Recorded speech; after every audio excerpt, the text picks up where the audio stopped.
ખેડૂત મિત્રો, મારું નામ છે અલ્કેશ પટેલ અને આપણી યુટ્યુબ ચેનલ છે ખેતીની વાત મારું ગુજરાત। આપણી દુકાનનું નામ છે મિત્રો Hindustan agro seeds Kalavad, proper Kalavad તાલુકો કાલાવડ, જિલ્લો જામનગર। તારીખ થઈ છે આજે મિત્રો 13/2/2025। તો હું હતો મારા પોતાના ઘઉંના ફિલ્ડમાં, બરાબર છે। હવે જે છે આને છેલ્લું પિયત આપી દીધું છે। તો આ અવસ્થાએ આપણા ઘઉં પહોંચ્યા હોય તો આની અંદર હવે છેલ્લો છંટકાવ આપી દેવાનો છે પોટાશનો, પોટાશ અને બોરોન।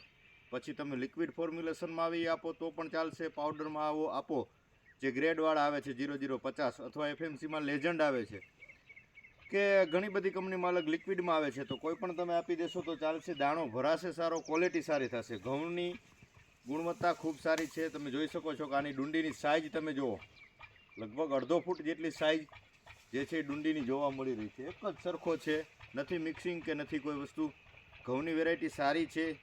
તો ઘઉંનો પાક જે લોકોએ મિત્રોએ વાવેતર કર્યું છે તો એને હવે છેલ્લો છંટકાવ છે, અથવા જેને હજી નીંગલા જ છે તો એની અંદર 05234 ને બોરોન આપે, અને છેલ્લું પિયત આપી દીધું છે કે અથવા છેલ્લું એક બાકી છે તો એ અવસ્થાએ તમારે ચોક્કસથી 0050 અને બોરોન આપવાનું, જેથી કરીને આની ક્વોલિટી જે છે એ દાણાનું બંધારણ એકદમ સારું થાય, વજનવાળું થાય, એક સરખી ક્વોલિટી થાય। એટલા માટે ખાસ ઘઉંના પાકનું જે મિત્રોએ વાવેતર કર્યું છે તો ચોક્કસથી કાળજી રાખી અને જે છે ઘઉંના પાકનું યોગ્ય ઉત્પાદન મળે, એક સરખી ક્વોલિટી થાય, એટલે બજાર ભાવ પણ સારા મળી રહે, એવા હેતુથી આપણે વિડીયોની અંદર માહિતી આપતા હોઈએ છીએ। તો આપણી ચેનલને સબસ્ક્રાઈબ કરજો, શેર કરજો બીજા ગ્રુપમાં મિત્રો।